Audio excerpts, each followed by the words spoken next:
Hello ಎಲ್ಲರಿಗೂ ನಮಸ್ಕಾರ. Welcome back to my mini vlog. ಇವತ್ತು ವ್ಲಾಗ್ನ ಬೆಳಗ್ಗೆಯಿಂದನೇ ಸ್ಟಾರ್ಟ್ ಮಾಡಿಕೊಂಡೆ. ಸೊ ಟಿಫನ್ ಮಾಡಿಕೊಂಡು ನಾನು ಹೊಂಟೆ ರೆಡಿಯಾಗಿ ಒಂದು ಮದುವೆಗೆ. ಆ ಮದುವೆಗೆ ನಾನು ಒಬ್ಬಕ್ಕೆ ಹೊಂಟಿಲ್ಲ, ನಮ್ಮ ಮಮ್ಮಿಗೆ ಕರ್ಕೊಂಡು ಹೊಂಟೀನಿ. ಯಾಕಂದ್ರೆ ಆ ಮದುವೆ ಯಾರ್ದು ಎಲ್ಲ ಐತಿ ಅಂತ ನನಗೆ ಗೊತ್ತಿಲ್ಲ. ಬಟ್ ಇನ್ವಿಟೇಷನ್ ಬಂದಿತ್ತು. ಸೊ ನಮ್ಮ ಮಮ್ಮಿ ಜೊತೆ ನಾನು ಹೊಂಟೀನಿ. ಯಾಕಂದ್ರೆ ಆ ಮದುವೆಗೆ ಅಲ್ಲಿ ನಮ್ಮ ಹೀರೋ ಬರಾಕತ್ತಾರ. ಅವ್ರನ್ನ ನೋಡೋ ಸಲುವಾಗಿ ನಾನು ನಮ್ಮ ಮಮ್ಮಿ ಜೊತೆ ಮದುವೆಗೆ ಹೊಂಟೀನಿ. ಅಣ್ಣನೂ ಬರಾಕತ್ತಿದ್ದ, ಬಟ್ ಅವ್ನು ಸಡನ್ನಾಗಿ ಡ್ಯೂಟಿ ಐತೆ ಅಂತ ಗೊತ್ತಾಗಿ ಅವ್ನು ಬರೋದು ಕ್ಯಾನ್ಸಲ್ ಆಯಿತು. ಹೀಗಾಗಿ ಬೇರೆ ಡ್ರೈವರ್ನ ಕರೆಸಿ ಅಡ್ಜಸ್ಟ್ ಮಾಡಿ ಕಳಿಸಿದ. ಹೋಗಿ ರೀಚ್ ಆದ್ವಿ. ಮದ್ವೆ ಇರೋದು ಹಳ್ಳಿದೊಳಗೆ, ಅಂದ್ರೆ ಹುಡ್ಗನ್ ಮನೆ ಮುಂದೆನೇ ಮದ್ವೆ ಇದ್ದಿದ್ದು. ನಾವು ಅಲ್ಲಿ ಹೋಗೋಷ್ಟರಲ್ಲೂ ಆಲ್ರೆಡಿ ನಮ್ಮ ಅಕ್ಕ ಬಂದಿದ್ಲು. ನಾನು ಅವಳ ಜೊತೆನೇ ಹೋದೆ. ಅಲ್ಲಿ ನಮ್ಮ ಮಮ್ಮಿ ಬಂದವರೆಲ್ಲ ಮಾತಾಡ್ಸಕತ್ತಿದ್ರಂತ ನಮ್ಮ ಮಮ್ಮಿ ಮಾತಾಡಕತ್ತಿದ್ರು. ನಮ್ಮ ಅಕ್ಕನ ಜೊತೆ ಮನೆಯೊಳಗೆ ಹೋದ ತಕ್ಷಣ ನಮ್ಮ ಹೀರೋ ಬಂದ್ರು ನೋಡ್ರಿ.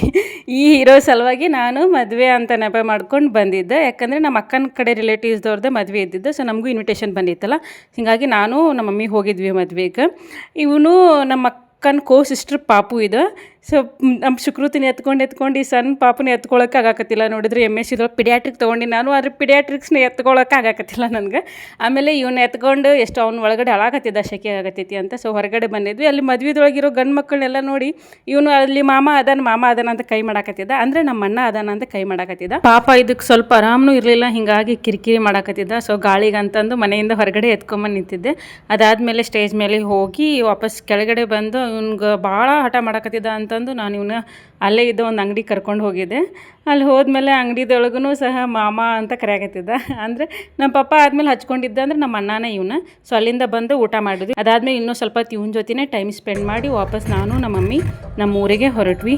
ಒಂದು ಮದುವೆಗೆ ಸಾಕಾಗಿ ಹೋಗ್ಬಿಡ್ತು. ಇಂಥ ಬಿಸಿಲೊಳಗೆ, ಇಂಥ ಶೆಕಿದೊಳಗೆ ಇನ್ಯಾವತ್ತು ಮದುವೆನ ಹೋಗ್ಬಾರ್ದು ಅನ್ನಿಸ್ಬಿಡ್ತು. ಅಲ್ಲಿಂದ ಬಂದು ಸ್ವಲ್ಪ ಹೊತ್ತು ರೆಸ್ಟ್ ಮಾಡಿ ಅದಾದಮೇಲೆ ಸಾಂಗ್ ಪ್ಲೇ ಮಾಡ್ಕೊಂಡು ಕೆಲಸ ಮುಗಿಸ್ಕೊಂಡೆ. ಫ್ರೆಶ್ ಅಪ್ ಆಗಿ ಟೀನ ಕುಡ್ದೆ. ಇದಾಗಿತ್ತು ಈ ಲಾಗ್. ನೀವು ಒಂದು ಲೈಕ್ ಮಾಡಿ ಹಾಗೆ ಫಾಲೋ ಮಾಡಿದರೆ ನನಗದು ಮೋಟಿವೇಟ್ ಆಗಿ ನಾನು ಇನ್ನೂ ಹೆಚ್ಚು ಜಾಸ್ತಿ ವಿಡಿಯೋಸ್ನ ಅಪ್ಲೋಡ್ ಮಾಡೋಕ್ಕೆ ಟ್ರೈ ಮಾಡ್ತೀನಿ. So please do one like and follow for more videos. Thank you for watching.